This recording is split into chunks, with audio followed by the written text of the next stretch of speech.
In the classic 1989 movie Field of Dreams, one of the great moments is when Dr. Archibald Graham comes to the cornfield and is transformed into his younger self, young Moonlight Graham, who in 1905 appeared in one game for the New York Giants, but never got a time at bat.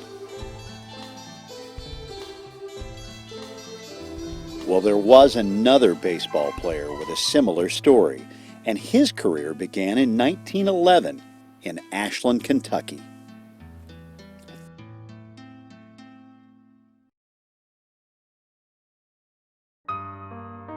Testing. 1, 2, 3. Testing. 1, 2. Okay. My name is Ray Shook, and today is Saturday, July 8th, 1961. Most people know me as a general manager of Navajo Freight Lines in South Bend, Indiana. But I have a story about me that only my close friends and family ever knew, and I want to leave this behind for my grandchildren and for their grandchildren.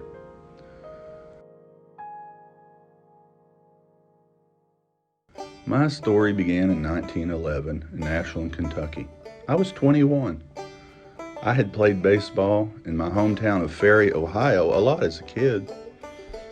In the spring of 1911, I signed a contract to play for the Ashland-Catlettsburg Twins in the Mountain States League, which was Class D, the lowest level of minor league baseball. When I reported to the team, I discovered a very nice baseball field at a huge amusement park called Cliffside Park. It was a very busy place.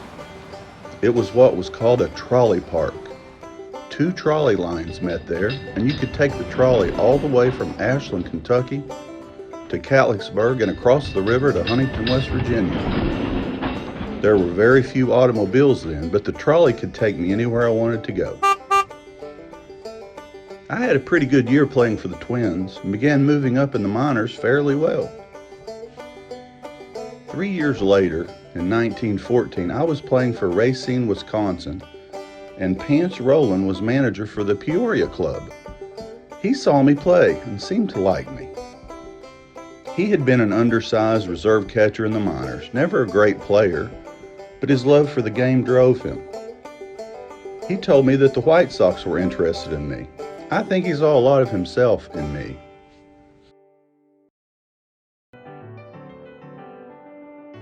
After the 1914 season, Charles Comiskey, owner of the White Sox, surprised everyone by naming Rowland as White Sox manager. Some say it was because of Comiskey's legendary cheapness, and Rowland was just happy to be in the big leagues. In 1915, I was at Racine again. I was doing pretty well, and late in the season, my manager told me that I was being called up to the big team, the Chicago White Sox. At that time, Chicago had the makings of a great team. They were actually 2 years away from winning the World Series. Anyway, I became one of their late season call-ups. I was 25 years old, and I had played in less than 200 games in the minors. And I was, for a catcher, pretty small, 5'7" and 155 pounds. When I went into that locker room the first time, I saw Eddie Collins, second baseman, Ray Schalk, their catcher, who was already a star at age 22. He was younger than me. And Red Faber, a great pitcher. Those 3 guys all made the Hall of Fame, which wasn't even a thing yet back then. We also had 3 other great players, pitcher Eddie Sicott, shortstop Buck Weaver, and shoeless Joe Jackson, who was already a legend at age 27. There was a lot of talk about how the veterans would make it very difficult for a young kid, but I was very pleasantly surprised when Ray Schalk, their star catcher, was the first to welcome me to the White Sox. I did my best to respect the space of the veterans, and most of them finally seemed to accept me. Well, except for Shoeless Joe and Buck, and Sicott. They treated me like I didn't exist. I didn't get into any regular season games, but I did catch in one exhibition game against the Pittsburgh Pirates, and I did okay. In early 1916, I went with the White Sox to Mineral Wells, Texas for spring training. It was my first trip into the South. At the end of spring training, I was on the White Sox roster, although I was the third string catcher. One of my great moments was when we got back to Chicago for the season opener, and we all lined up to have the team photo made. As everyone lined up, I stood back, not wanting to offend anybody. I was still the new kid. As I looked on, Ray Schalk motioned for me. "Hey, Shook," he said, "come stand beside me for the photo." That was one of my great moments in baseball. I still have that photo framed. About 2 weeks into the season, I hadn't been in a game yet, but in mid-April, we were playing the St. Louis Browns at Comiskey Park, and it was a close game. We were a run behind in the 8th inning, and Pants Rollin pitch hit Jack Lapp, who batted for Fred McMullen. Lapp drew a walk, but he was a slow runner. I was probably the fastest man on the bench, so Pants called time and motioned for me to go in as a pinch runner. I wasn't expecting this, so I didn't have time to get nervous. I ran to first base, and the Browns' first baseman, George Sisler, another Hall of Famer, said, "Welcome to the majors, kid." I nervously said, "Thank you, Mr. Sisler." That made him laugh out loud. "You're lucky this isn't a game against the Tigers. Ty Cobb would spit tobacco juice on your shoes and then spike you." Then he laughed. Before I knew it, the inning was over and I had barely moved off first base. Our new pitcher came in and I was back on the bench. At that time, I had no idea that that would be my one and only moment in a major league game. Not long after that game, I was back in the minors and never returned. The few people who know about my major league record, one game and no at-bats, often react by saying, "I'm sorry you didn't get another chance." I felt like that myself for a few years. But looking back now, I was on the same field with St. Louis Browns pitcher Eddie Plank and shortstop Bobby Wallace, who would also go to the Hall of Fame. And of course, Mr. Sisler. I still laugh about that today. That was the best 5 minutes of my baseball life. That was the best day of my baseball life. Not bad for a skinny third string catcher.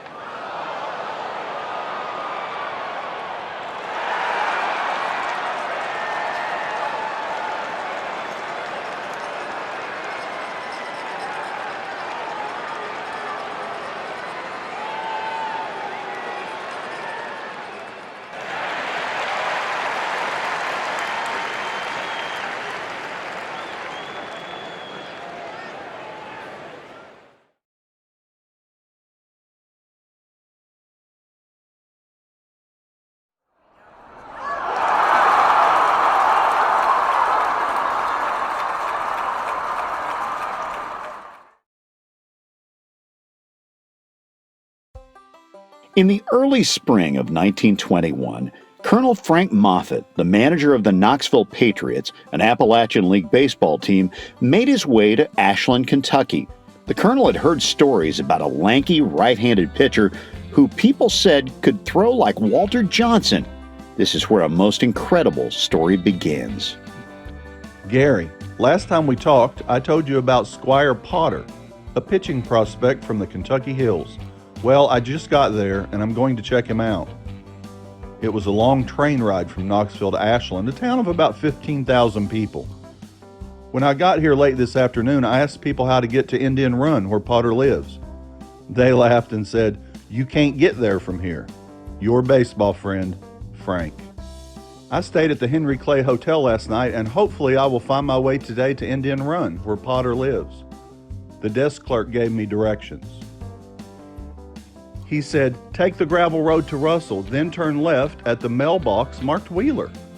Then go up a steep hill on a narrow, winding road, and there will be the prettiest flat woods you've ever seen."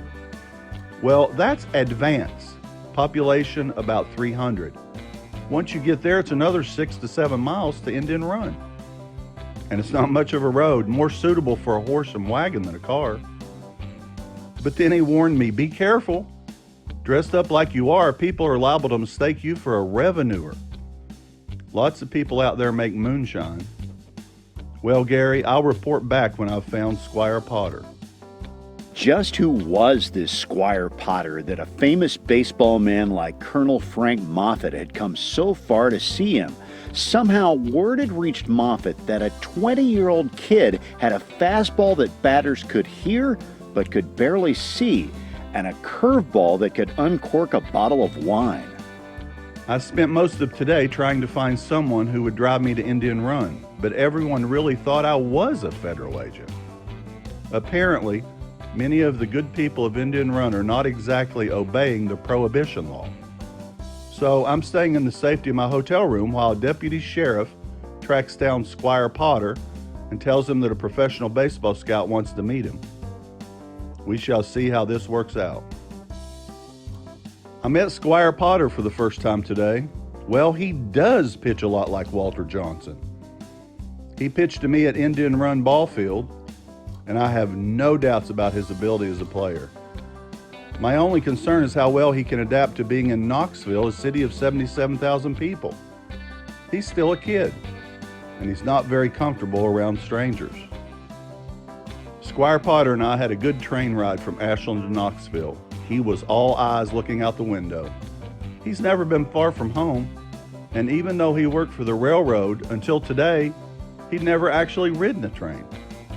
He said the L&N station in Knoxville was the biggest, most prettiest building he had ever seen.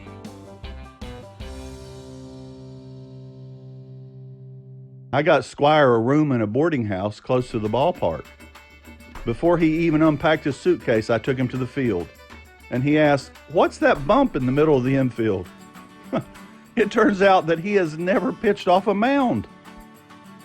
Frank Moffett was so enthralled with Squire's raw talent that he barely noticed that the baseball field in Indian Run didn't have a pitcher's mound.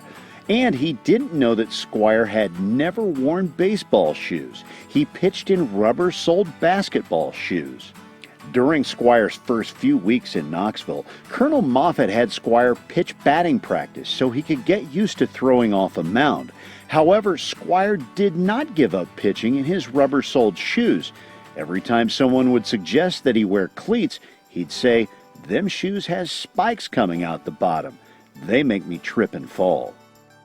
Squire's first game on May 29, 1922, the Knoxville Sentinel reported that, quote, "Squire Potter has at last ascended to the mound against the Kingsport Indians and looks like a real find." The Kingsport team said that he was better than last year's best pitcher in the league, 6'4" Shove Hodge, who had since been purchased by the Detroit Tigers for $2,000. 3 days later, Potter was the starting pitcher in his first home appearance. Squire didn't disappoint the home crowd either. He set a new Appalachian League record with 13 strikeouts in a 6-3 win. The summer of 1922 was unlike anything ever seen in professional baseball in Tennessee. Squire pitched every 4 or 5 days, and in the majority of his games, he threw a shutout. However, his blinding speed was not accompanied with great control. While he was the league's best pitcher in wins and strikeouts, he also led in walks and in wild pitches. At this time in baseball history, minor league teams made their money by scouting and signing good local players and then selling the best of them to a major league club. The biggest example of this was in 1914 when the Boston Red Sox bought the contract of a pitcher named George Herman Ruth and 2 other players from the minor league Baltimore Orioles for the unheard of sum of $25,000. And yes, all the money went to the Orioles. Ruth's first-year salary with the Red Sox was $1,300. With that context, Colonel Frank Moffett was most surprised with what happened near the end of the 1922 season. I got the biggest surprise of my baseball life yesterday. I got a phone call from Ty Cobb. the greatest hitter who ever lived, who is the player manager of the Detroit Tigers. He has been following our boy Squire Potter all season, and he wants to buy Potter's contract from us. Get this, he offered me $25,000.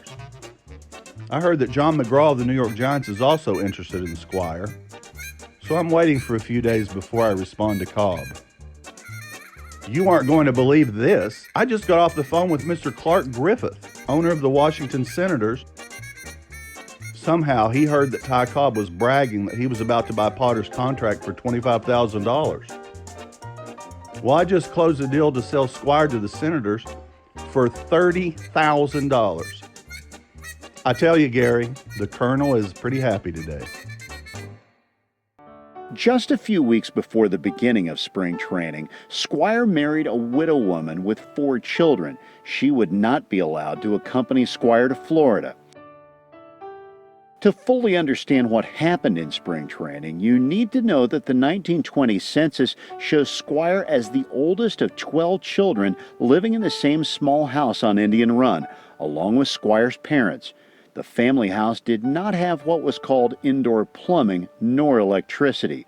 The nearest phone was likely in Russell, perhaps 10 miles away, and his education was a few years at the one-room Indian Run school.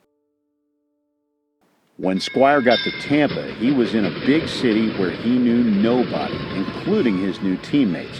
Those men traveled on Pullman cars and spent road trips in fine hotels and were famous celebrities in the nation's capital. They saw Squire as a bumpkin without social graces. And the Senators' players, especially the other pitchers who were fighting for a place on the roster, were none too kind to Potter. Like all the other players, Squire checked into the Tampa Bay Hotel, which was a 511-room resort hotel opened in 1890 by railroad magnate Henry B. Plant. The hotel was 900 feet long, 5 stories high, and had rooms with their own baths, and all had electricity and telephones, amenities that were considered quite a luxury at the time. The boy from Indian Run must have been overwhelmed by the surroundings. He spent one night there, then disappeared without notice. On the second morning of spring training, Squire was nowhere to be seen.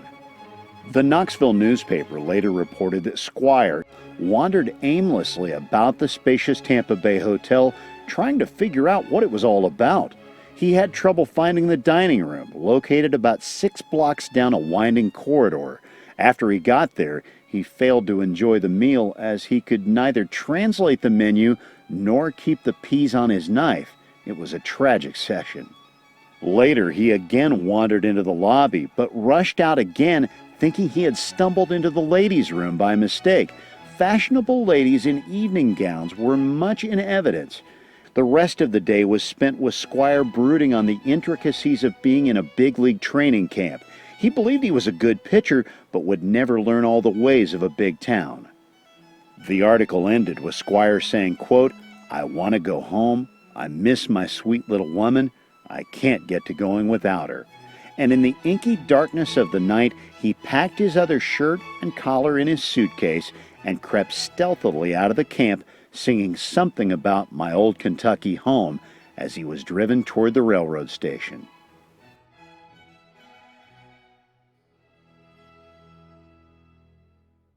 A Washington newspaper reported, quote, "Squire Potter is back again with the Washington Nats. You may remember he took a French leave from the training camp in Florida in the spring and was assumed to go back to the Kentucky hills. Well, he is back with the Washington club now. The Senators sent him to Greenville, Mississippi in the Cotton States League. He went so well, winning 9 and losing 2 games, that the Senators decided they could use him in Washington. He is there now." A week later, on August 7, 1923, Squire Potter finally made his major league debut. Cleveland played at Washington, and the Tribe won in a blowout. Frank Bauer of the Indians became one of the few players to get 6 hits in one game that day. None of the Senators' pitchers could stop the barrage. Potter came in to relieve in the 7th inning when the score was already 9-1 and the bases were filled almost constantly. The final score was 22-2. Potter gave up 9 runs on 11 hits in 3 innings. He walked 4, struck out 1, and had 1 wild pitch. The only bright spot in Potter's outing is that he faced future Hall of Famer Tris Speaker 3 times, and he got no hits. That was Potter's only appearance in a major league game. In February of 1924, with snow on the ground in Indian Run, Potter signed with Decatur of the 3I League, who had been league champions the previous year. He was welcomed with open arms. The Decatur, Illinois Herald and Review wrote about him, quote, "Squire Potter is a real son of the mountains, standing 6 feet 2 inches, raw bone, muscular, and lithe. He is the sort of fellow one might picture in a melodrama of the movies as typical of the Kentucky Mountaineers." The article also mentioned that he was backwards to a degree in the presence of strangers. But when Squire was 3 weeks late in reporting to the team, he sent word that his wife was ill and that he would be late in joining the team. Several days later, the newspaper had a brief saying, quote, "Squire Potter, Indian Run, Kentucky. Pitcher joined the camp yesterday. He is a huge chap. He throws right-handed." Potter made his first start on May 16, 1924, but the headlines the next day reflected the disappointment with their new hurler. He lost 7-3 to Bloomington. After that article, there is no newspaper mention of Squire Potter as a professional ball player. One might speculate just why Clark Griffith would spend $30,000 on 20-year-old Squire Potter. One obvious answer is that he saw Potter with nearly as much potential as Walter Johnson. Both were 6'1" right-handed pitchers who threw sidearm with blazing speed. In a different era, Potter might have been nurtured and brought up slowly, given a chance to mature and develop. For example, Nolan Ryan had a ferocious fastball, but his control issues left him with a losing win-loss record after 6 years in the majors. He went on to become one of the all-time greats of baseball. How good could Potter have been? We will never know. But we do know that he never lost his love of the game. Newspaper accounts near his hometown show that he continued to pitch for various local teams in eastern Kentucky for several years after his moment in the sun, and this rare photo shows him with the team that he managed. In 1973, 50 years after Squire was with the Washington Senators, an Ashland journalist who would become a producer of baseball documentaries learned about Squire's major league past. His article quotes Squire, quote, "I left the Senators because I was homesick. I was just a country boy who loved baseball. I still love baseball. Just imagine, me, a boy from Indian Run, Kentucky. I was a teammate of Walter Johnson. I have no regrets." Squire did get one lasting baseball tribute long after he died. In 2014, Squire Potter was one of the first honorees in the Ashland, Kentucky's Central Park Baseball Hall of Fame, near where Potter grew up. He was inducted on the same day as was Cincinnati Red star Don Gullett, who grew up about 15 miles away, or just one holler away from where Potter had grown up 50 years earlier.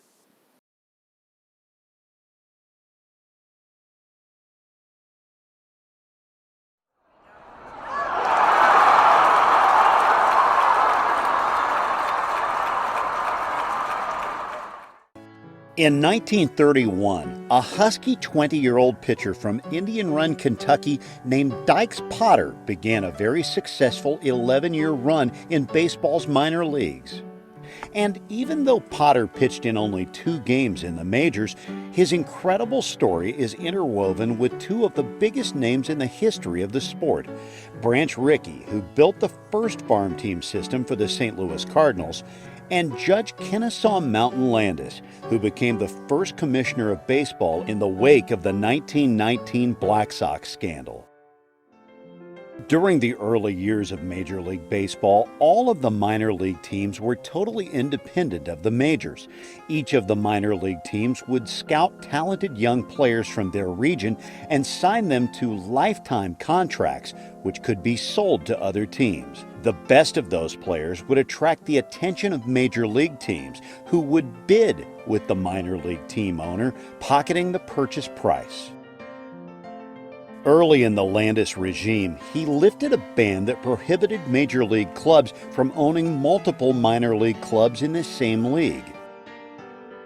To prevent players from stagnating in the minor leagues and to ensure they had the opportunity to advance to major league clubs, Landis implemented a policy that allowed major league clubs to draft players who spent 2 consecutive seasons on one minor league team.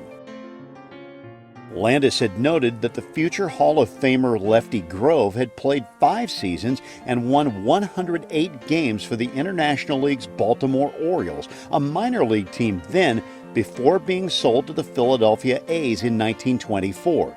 Grove was far from alone in waiting for a deal to be made, and for some outstanding players, a major league career never came. In 1925, Branch Rickey became business manager of the St. Louis Cardinals club, and he began making changes that would revolutionize baseball. In the mid-1920s, the average big league club was spending $50,000 a year to acquire major league talent, and the very best individual prospects would command $25,000 and more. And since the Cardinals were not a wealthy team and seldom won the auctions for the best minor league players, Rickey's stroke of genius was to begin buying existing minor league teams. Quickly, the Cardinals owned a controlling interest in clubs in Fort Smith, Arkansas, Houston, and Syracuse.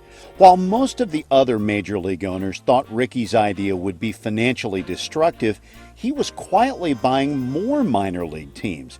By 1930, the Cardinals had an ownership position in nearly a dozen minor league clubs.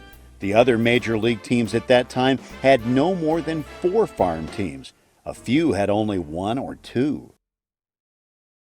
In addition, in 1925, the Cardinals began to sponsor tryout camps in small towns within a 500-mile radius of St. Louis. At a tryout camp in Shawnee, Oklahoma in 1930, Rickey found a country boy who threw unhittable right-handed thunderbolts.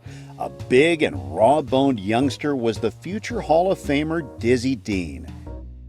Rickey's farm system proved highly successful. Within 5 years, he turned one of baseball's most hapless franchises into one of the best-run teams and one that was consistently competitive.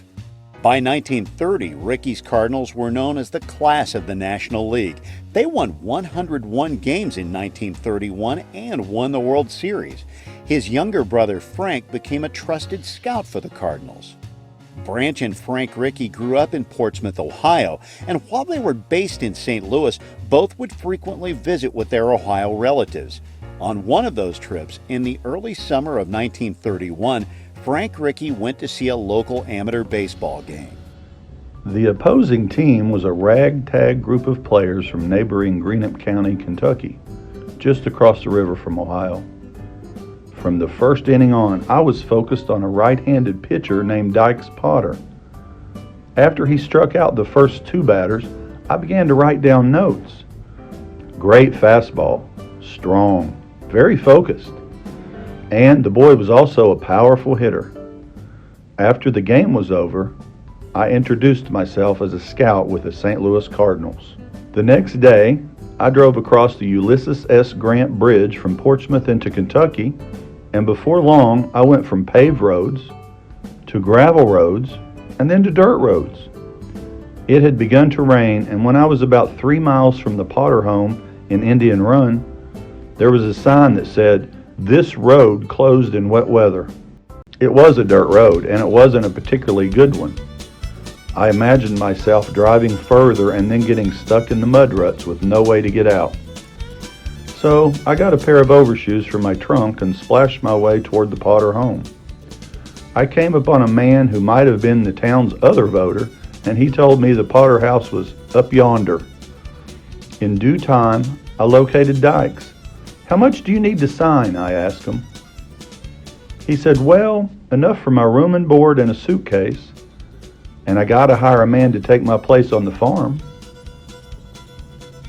2 days later, Dykes Potter and his new straw suitcase were on a train bound for Missouri, where he would play for the Class C Springfield Red Wings under manager Eddie Dyer. For his fractional first season, he had a 5-4 win-loss record and a respectable 3.64 ERA.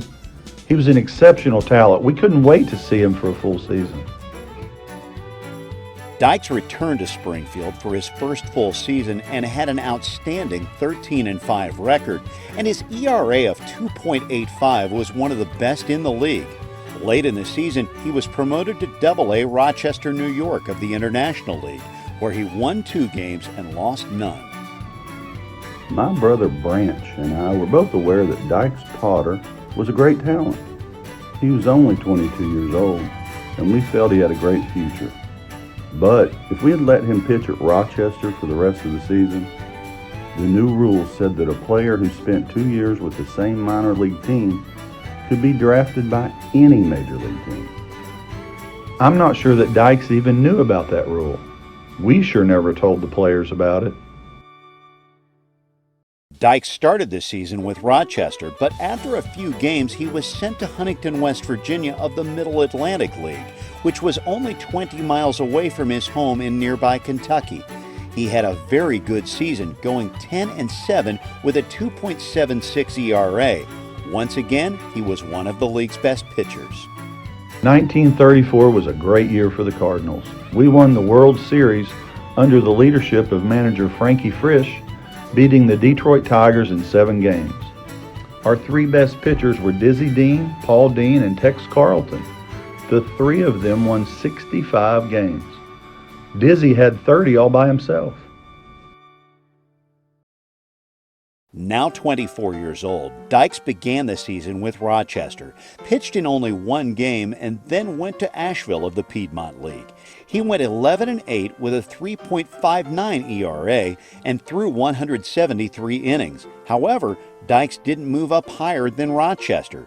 There were too many outstanding pitchers in St. Louis and too many good pitchers in their farm system, all waiting in line for their turn. 1935 was another good year for the St. Louis Cardinals. We had a 96-58 record and finished second in the National League.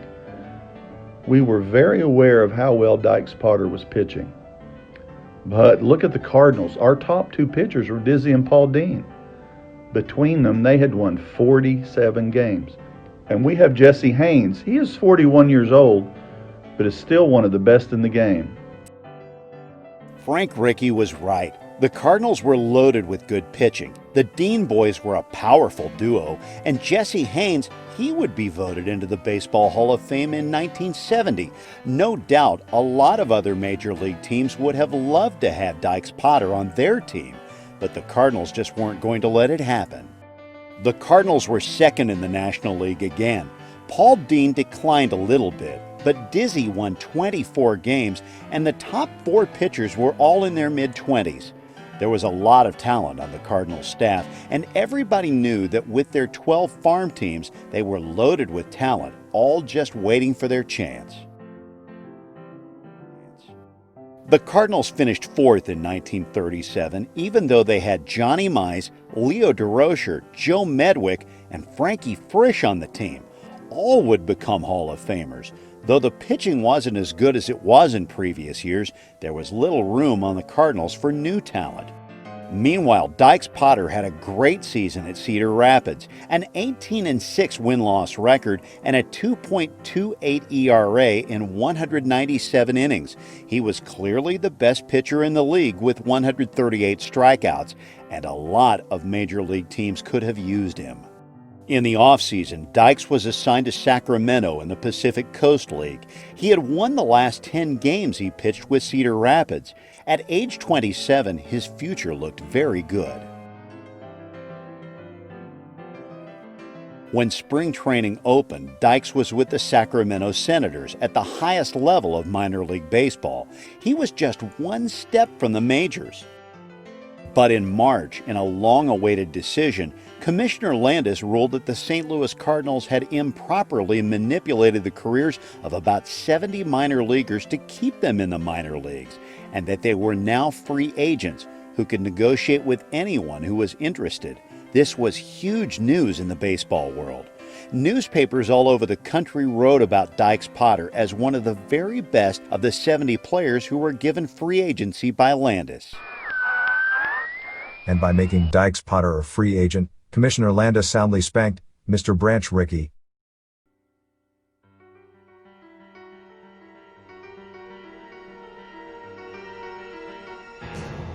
I've never seen my brother so mad.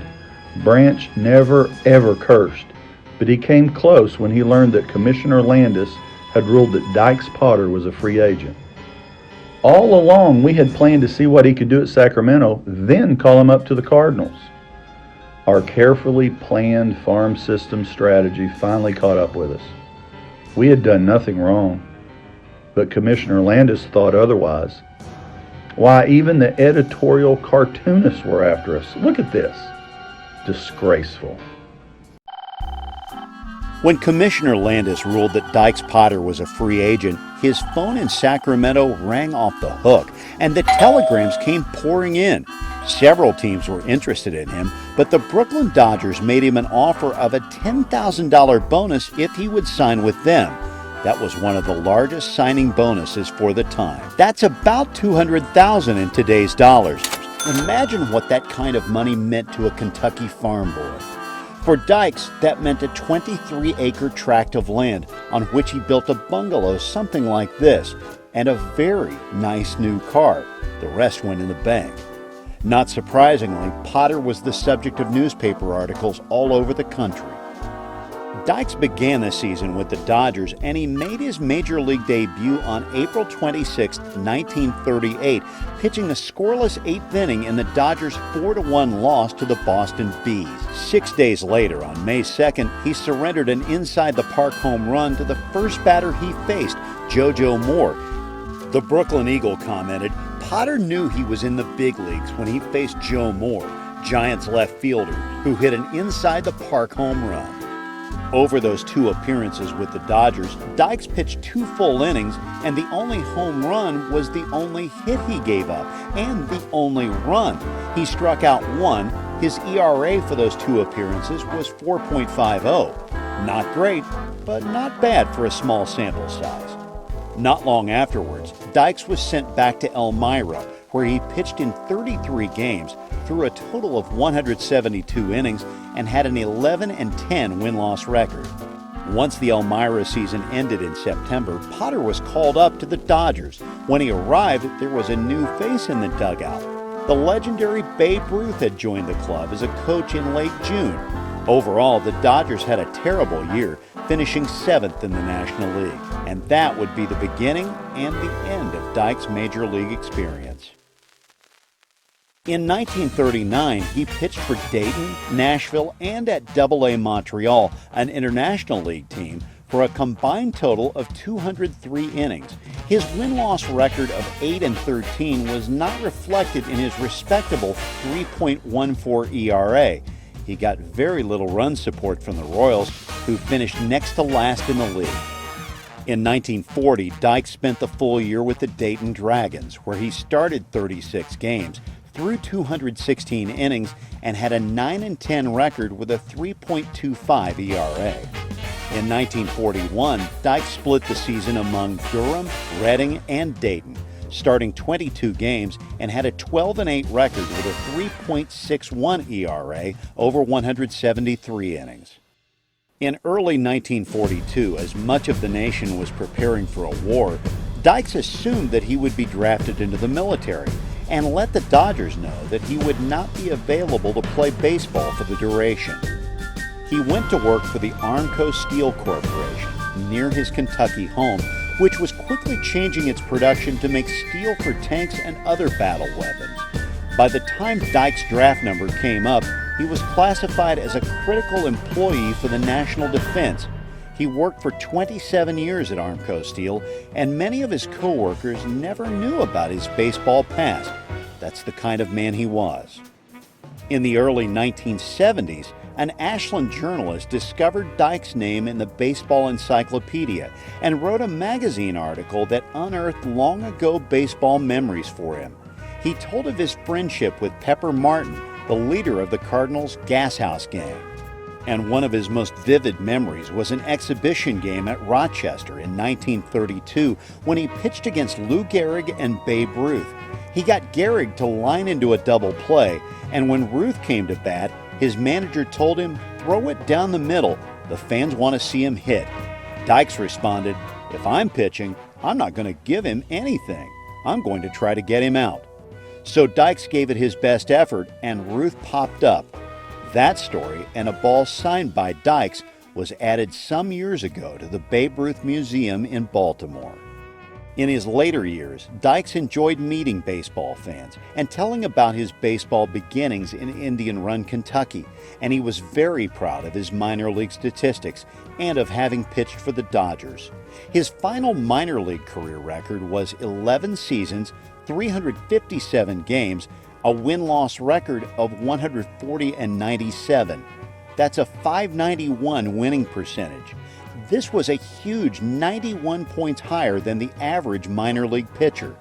By the way, he was a very good hitting pitcher with a .222 batting average with 36 doubles, 6 triples, and 8 home runs.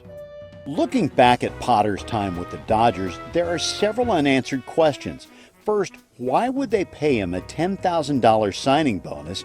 Then, after he had pitched only 2 innings, why was he never given a chance to throw again in the majors? The only hit he gave up for the Dodgers was to JoJo Moore, who had been an all-star for several years and was having a great season for the Giants. There were many possible questions about why the Dodgers didn't give Dykes more opportunities in the majors. We have no answers because players back then just didn't ask questions. Dykes lived to age 92, and in his later years delighted in meeting people who wanted to talk baseball. He would always have photos of himself pitching for the Dodgers to autograph and give away. Dykes Potter and his older brother Squire, who pitched briefly for the Washington Senators in 1923, were both inducted into the Ashland, Kentucky Baseball Hall of Fame at Central Park in 2015.